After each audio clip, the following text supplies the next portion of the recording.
በሰሜናዊ ምስራቅ ኢትዮጵያ ክፍል የሚገኘው አፋር ክልል 96256 ካሬ ኪሎ ሜትር ስፋት ያለው ሲሆን በአምስት ዞኖች የተከፋፈለ በኢትዮጵያ አስደናቂው በሀገራችን ከሚገኙ አካባቢዎች ተጠቃሽ ያደረገው የአፋር ክልል ዋና ከተማ ሰመራ ከአዲስ አበባ 600 ኪሎ ሜትር ርቀት ላይ ትገኛለች። በአፋር ከሚገኙ የተለያዩ ቱሪስቶችን ቀልብ የሳበው የቱሪዝም መዳረሻ የሌላ ዓለም መልክዓ ምድራዊ ገጽታን የሚያሳይ እሳታማ ኃይልን የሚያሳይ የበረሃውን ገነት ላስቃኛችሁ ወደድኩኝ። ከምን ይዞ ጉዞ ጋር ናችሁ? አብራችሁን ቆዩ።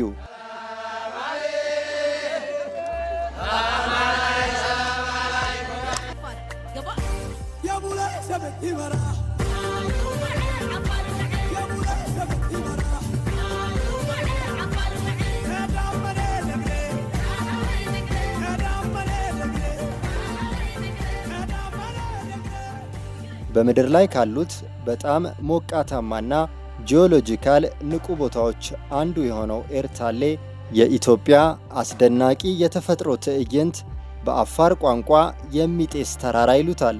የቱሪዝም መዳረሻ በቋሚነት ከሚንቀሳቀሱ እሳተ ገሞራዎች መካከል በጣት ከሚቆጠሩት አንዱ ነው። የላቫ ሐይቆች መኖሪያ። ይህ እሳተ ገሞራ በዓለም ዙሪያ ካሉ የጂኦሎጂስቶችና የጀብዱ ወዳዶችን ትኩረት ስቧል። የላቫው ሐይቅ የሚያሳየው ቀጣይነት ያለው እንቅስቃሴና የሙቀት መጠን የምድርን ውስጣዊ ኃይል የሚያሳይ አስደናቂ ትዕይንት ነው። እኔ አፋርን በተለየ መልክ ማስጎብኘት እፈልጋለሁ።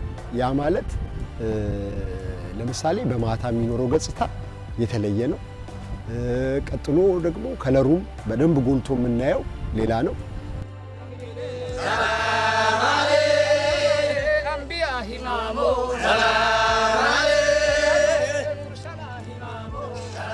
በ613 ሜትር ከፍታ ላይ የሚገኘው ኤርታሌ ረጅሙ እሳተ ገሞራ መገኛም ጭምር ነው። በፕላኔታችን ላይ ካሉት እጅግ አስደናቂ እይታዎች አንዱ ነው። ለዘመናት የአፋር ሕዝብ ይህንን እሳተ ገሞራ የገሃነም መግቢያ ብሎ በመጥራት በአድናቆትና በጥልቅ አክብሮት ሲመለከተው ቆይቷል። ይህ ጥልቅ አክብሮት ያለው ነው እሳታማ ኃይልና የሚያስፈራ ውበትን በሚገባ ያሳያል። በፀሐይ የተቃጠለውን የደናኪል ምድር በእግራቸው ተጉዘው ወደ ተራራው ጫፍ የደረሱ ጎብኚዎች በሕይወት ዘመናቸው አንድ ጊዜ ብቻ የሚገኝ እይታን ይሸለማሉ።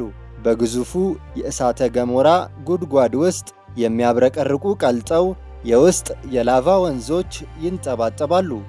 እነዚያ ላቫዎች በሌሊት ሰማይ ላይ አስፈሪ ቀይ ብርሃን ይጥላሉ። ከምድር ቀዳሚ ኃይል ጋር ፊት ለፊት መቆም የእሳተ ገሞራው ትዕይንት የምድርን ሕይወትና ኃይል በሚያስገርም መልኩ ያሳያል። ወደ ኤርታሌ የሚደረገው ጉዞ ፈታኝና የራቀ ነው። በእሳተ ገሞራ ቋጥኞችና የጨው በረሃዎች ላይ ለሰዓታት የሚፈጅ ጉዞን ያካትታል። ከባድ የቀን ሙቀትን ለማስወገድ ደግሞ በአብዛኛው በምሽት የእግር ጉዞ ይደረጋል። ይህ ግን የጉዞውን ጀብዱነት ይበልጥ ያጎላዋል። በመንገድ ላይ ተጓዦች ከመሬት በላይ የጨረቃ ስሜት ያላቸውን ልዩ የአፋር ባህልና የበረሃ መልክዓ ምድሮችን ይመለከታሉ። የአፋር ሕዝብ አስቸጋሪ በሆነ አካባቢ ውስጥ እንዴት እንደሚኖርና እንደሚለማ የሚያሳይ ምስክርነት ነው።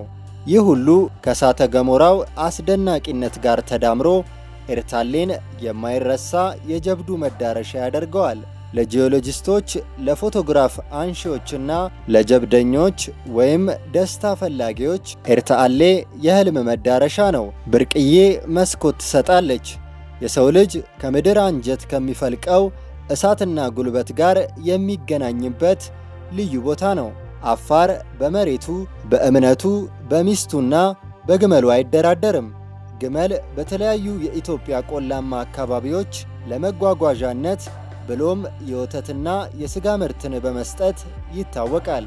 በሰሜን ምስራቅ ኢትዮጵያ በአፋር ክልል የሚገኘው የአፋር ብሔረሰብ አባላት በአብዛኛው በአርብቶ አደርነት የሚተዳደረው የህብረተሰብ ክፍል ግመልን በቤት እንስሳነት ይጠቀማል። ለአፋር ማህበረሰብ ግመል ከየዕለት ህይወቱ ጋር የተሳሰረ ብሎም የበረሃው መርከብ ሲል በቅጽል ስም ይጠራዋል። ለቀባሪው አረዱ እንዳይሆን እንጂ ግመል ለአፋር ሰው እንደ አይን ብሌን የሚሳሳለት እንስሳ ነው። አፋር ከማይደራደርባቸው 4 ዋና ዋና ጉዳዮች ውስጥ አንዱ ግመል ነው ይላሉ። አፋር በመሬቱ፣ በእምነቱ፣ በሚስቱና በግመሉ አይደራደርም። እነዚህን በአራቱ የሰጠ ከፈጣሪው ጋር የተጣላ ነው ብለዋል። በአፋር ህዝብ ዘንድ ሲወርድ ሲዋረድ በመጣው ባህላዊ የዳኝነት ሥርዓት የአንድ ሰው ነፍስን ያጠፋ ግለሰብ ሲዳኝ ካሳ የሚከፍለው ግመልን በመስጠት ነው። የግመል ወተት ለአፋር አርብቶ አደር ከዋና ዋና የዕለት ተዕለት ምግቦቹ ግንባር ቀደም ተጠቃሽ ነው። በአፋር የግመል ወተት ከከብት ወተት በተሻለ ተመራጭና ሰውነት ገንቢ ተደርጎ ይወሰዳል። በቀን በአማካኝ እስከ 12 ሊትር ወተት ከአንድ ግመል ይገኛል። በአፍሪካ የግመል ወተት ካላቸው ሀገራት መካከል ሶማሊያ፣ ኬንያ፣ ማሊ፣ ኢትዮጵያ፣ ኒጀር፣ ሳውዲ አረቢያና ሱዳን ቀዳሚዎቹ እንደሆኑ ይነገራል። በአፋር ዘንድ ባህል ሞልቶ ቢተርፍም የሀብት መለኪያው ግን የግመል ቁጥር ነው።